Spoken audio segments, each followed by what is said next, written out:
कहते हैं इंसानियत का रास्ता अच्छे कर्मों से होकर गुजरता है और अच्छा कर्म उस शख्स को शख्सियत बना देता है।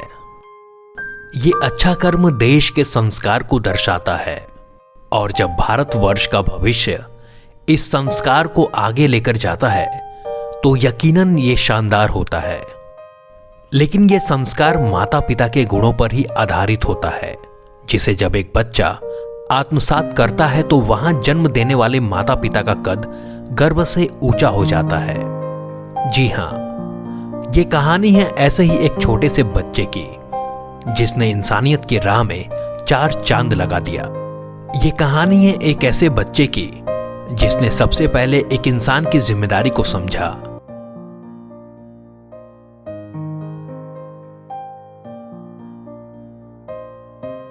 सारे काम कर करीब 9 बजे रात में जैसे ही मैं निकला, अपनी एम्बेसडर गाड़ी में बैठा और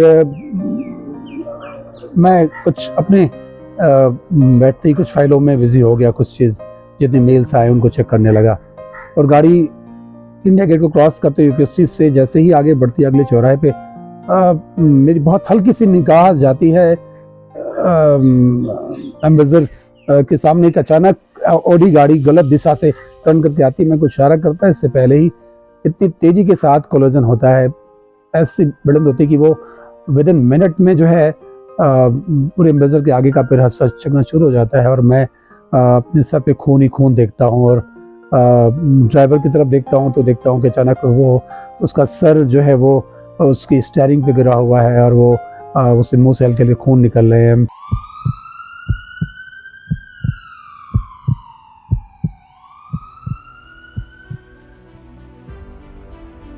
अट्ठाईस नवंबर 2022 को मैं हेड कांस्टेबल बाबूलाल मीणा, मेरी ड्यूटी एम्स ट्रामा सेंटर में करीब रात 9 बजे थी। 28 नवंबर की रात को डॉक्टर आलोक कुमार मिश्रा जी को हमने रिसीव किया। लोग कह रहे थे कि एम्बुलेंस, लेकिन टाइम बहुत कम था। 28 नवंबर 2022 रोज की तरह आज भी joint secretary doctor Alok Kumar Mishra office से घर की ओर रवाना हो रहे थे, लेकिन एक बड़ा हादसा उनका इंतजार कर रहा था। डॉक्टर आलोक कुमार मिश्रा जी की कार अभी दिल्ली के पृथ्वीराज रोड से गुजर ही रही थी कि पलक झपकते ही एक तेज और दिशाहीन Audi car doctor Alok Kumar Mishra ji की कार से टकरा जाती है। टक्कर इतनी जोरदार कि संभलने तक का मौका नहीं और डॉक्टर आलोक कुमार मिश्रा जी और उनका ड्राइवर एक बड़े हादसे का शिकार हो जाते हैं।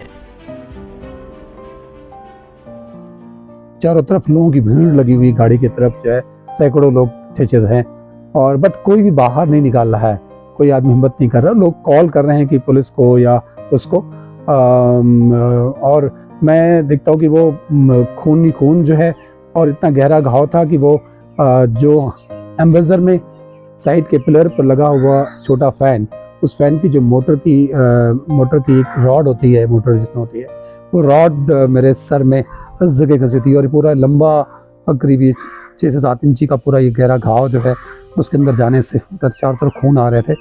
ये सामने के रेयर मिरर से ये चोट टकरा करके सामने फ्रंट पे जाके मैं भिड़ा था। लेकिन किसी ने क्या खूब कहा है कि दुआओं का असर है, फरिश्तों को आना है। और उस दिन फरिश्ता बनकर आया 14 साल का अरमान और उसके पिता हबीब। पिता और पुत्र ने साहसी फैसला लिया और वक्त रहते डॉक्टर आलोक कुमार मिश्रा जी को घायल अवस्था में अस्पताल पहुंचाने का महान कार्य किया। 28 नवंबर 2022 को मैं हेड कांस्टेबल बाबूलाल मीणा, मेरी ड्यूटी एम्स ट्रामा सेंटर में करीब रात 9 बजे थी। अचानक से एक ऑटो वाला आया जिसने मेरे को बताया कि एक्सीडेंट में 2 पेशेंट है, उनको मैं लेके आया हूँ।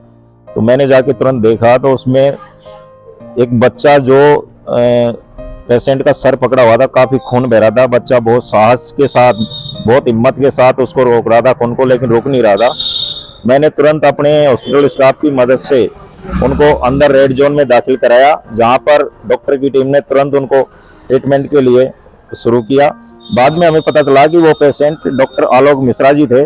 बच्चे ने बहुत साहस के साथ, बहुत हिम्मत के साथ सर पेशेंट को लाकर हॉस्पिटल में दाखिल कराया, जिससे पेशेंट की जान बच पाई। सर उस टाइम मैंने अचानक से देखा पेशेंट बहुत सीरियस थे, 2 पेशेंट थे, साहब बहुत सीरियस थे उसमें। उस टाइम देखा तो मुझे भी एकदम से लगा कि ये बच्चा इतने साहस के साथ, इतनी हिम्मत के साथ इस पेशेंट को लाकर हॉस्पिटल में दाखिल करा रहा है। उसका पिताजी ऑटो चला रहा था और वो पीछे पेशेंट को संभाल रहा था। काफी हिम्मत और करेज के साथ उस बच्चे ने काम किया।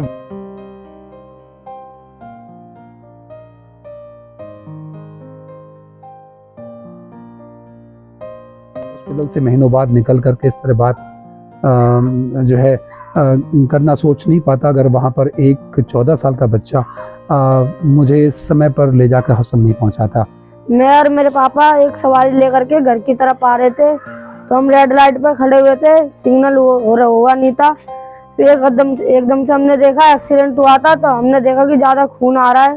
सर के दोनों गाड़ियाँ ज़्यादा तेज टकराई थी। फिर हमने सर को ऑटो में बिठाया, अपने बहुत खून निकल रहा था।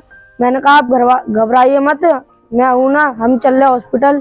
फिर हम उन्हें हॉस्पिटल ले गए, हमने वहाँ पर उन्हें हॉस्पिटल में छोड़ा। और वहाँ उस पूरी भीड़ भाड़ में जो है, इतना मुझे याद है कि वो नॉक कर रहा था, दरवाज़ा नहीं खुल रहा था। वो छोटा बच्चा अपने फादर को चिल्लाता है कि जल्दी आओ, और वो चिल्लाता हुआ भागता दौड़ता हुआ मेरी गाड़ी तक आता है और मेरे गेट सीट को खोलता। यहाँ लोग खड़े हैं सैकड़ों संख्या में, वो बच्चा हिम्मत करके खोलता और मेरे तक आता। वो कहता अंकल घबराओ नहीं, मतलब ये वर्ड उसका कि अंकल घबराओ नहीं, हम हैं साथ। मैं बीच में बैठा था और सर इधर की तरफ बैठे थे और ड्राइवर इधर की तरफ। तो ड्राइवर अंकल के तो ज्यादा खून वून की नहीं निकल रहा था, चोट नहीं थी, सर के ज्यादा चोट थी सर पे। तो हमने उनके कपड़ा लगा रखा था, खून दबा रखा था बच्चे, ताकि खून ना निकले ज्यादा। उसमें छोटी उंगलियां, उसके हाथ जो है मेरे और सेंसेशन गहरे होते हैं जब चोट लगी होती है। ऐसा लग रहा था कि गुदगुदाते, बहुत कोमल हाथ की जो उसे टाइटली पकड़ नहीं सकते थे। तो मैंने देखा उसने जब हाथ लगाया तो उसके फादर ने उठा करके मुझे ऑटो में, अपने उससे बुझा की ऑटो में ही लो बिठाया वहाँ पर। और उस हाथ के छूट न जाए, उसके फादर ने एक कपड़ा निकाल करके उस कपड़े को तेजी से बांध दिया कि खून वो गिरे नहीं उसको जो है। और एक हाथ मेरा लगा था उस बच्चे का हाथ, कि हाथ ढीले न पड़ जाएं। तो उस ऑटो ड्राइवर, जिसका नाम मुझे पता चला कि उसका नाम हबीब और बच्चे का नाम अरमान है, वाकई एक जिसे कहते हैं कि मैसेंजर के रूप में, एक रहनुमा के रूप में कोई निकल के आया। तो अचानक ऑडी और एम्बेसडर, ऑडी वाले ने राइट टर्न मारा है जिसमें कि वो नो राइट टर्न था और गाड़ी एक्सीडेंट हुई है वहाँ पर। तो जैसे ही हमारे को थोड़ा मौका मिला, हम आगे बढ़े। सिग्नल पे चीख पुकार निकलने के बाद में फिर हमने देखा कि ब्लड आ रहा है और लोग मदद के लिए पुकार रहे। तो मौका वारदात पे मौजूद थे, तो हमने सवारी को रिक्वेस्ट करके बोल दिया भैया कि थोड़ी देर में चलेंगे। तो हमने देखा कि हेल्प के लिए चला रहे थे, तो हमने गाड़ी खोल के साहब को और ड्राइवर को और उनको बिठाया अपने ऑटो में। लोग कह रहे थे कि एम्बुलेंस, लेकिन टाइम बहुत कम था। तो हमने कुछ ये सोचते मैं रिक्शा चलाता हूँ ऑटो दिल्ली के अंदर। मैंने साहब को और ड्राइवर को दोनों को ट्रॉमा सेंटर एडमिट कराया। 28 नवंबर की रात को डॉक्टर आलोक कुमार मिश्रा जी को हमने रिसीव किया, जिनकी सड़क दुर्घटना में चोट लगी थी, बहुत गहरी चोट लगी थी, जिनको सही समय पे लाने की वजह से हम उनको तुरंत इलाज करने के बाद बेहतर स्थिति में ला सके। उनके चेहरे में बहुत गहरे चोट आए थे, उनका ब्लड लॉस बहुत हुआ था, उनकी गर्दन में भी चोट आई थी। सैल्यूट करता हूँ उस छोटे से बच्चे को और हमारे हेड कांस्टेबल बाबूलाल जी को, जिनकी वजह से पेशेंट हमारे पास सही समय पर पहुंच पाया और हम उनका बेहतर इलाज कर पाए। अरमान और अरमान के पिता हबीब दिल्ली के मदनपुर खादर के रहने वाले हैं।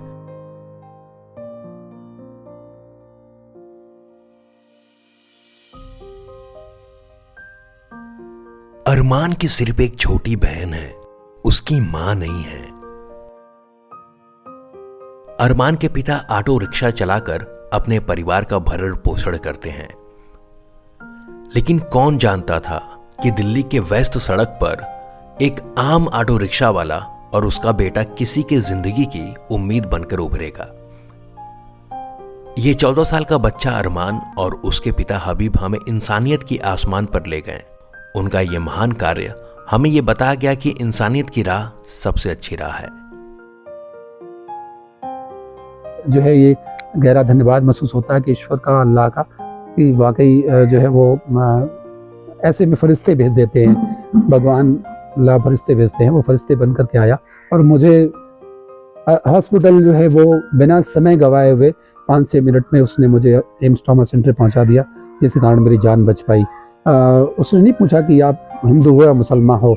मुझे एक बड़ी बात और भी लगी कि जो हम सामाजिक सद्भाव की बात करते हैं, हम हिंदू मुसलमान की बात करते हैं, वो भी उस पर भी एक बहुत बड़ा तमाचा कि ऐसे में, ऐसे वक्त में आदमी की मानवता निकल के कैसे आती है, एक इंसान के लिए काम कैसे आता है। हम सुनते कहीं पर, लेकिन आज जब हमारे साथ ये घटना घटती है और उससे हमने महसूस किया तो वहाँ कोई शब्द नहीं है हमारे पास कि वो कैसी चीज़ें। जरूर मैं चाहता हूँ ऐसे बच्चों के लिए कुछ, उनके लिए हम कुछ कर सकें। और ये शिक्षा कहाँ पे, कैसे उसके अंदर शिक्षा, ये एक छोटे बच्चे के अंदर में नैतिकता और ये मॉरल वैल्यूज निकल के आने की चीज़, ये किसी सिलेबस में नहीं पढ़ाई जा सकती है। डॉक्टर आलोक मिश्रा जिंदगी की एक बड़ी जंग लड़कर अस्पताल से घर वापस अपनों के बीच आ चुके हैं, लेकिन इस जंग में हम उन चेहरों को कभी नहीं भुला सकते जिन्होंने एक नायक की तरह कार्य किया। इस देश में बस ये होना चाहिए कि अगर किसी का रोड पे हादसा हो जाता है तो उसे रोड पे ना छोड़े, उठा के सीधा हॉस्पिटल ले जाए आराम से, जो जैसे उसके सेफ्टी करे उसके लिए।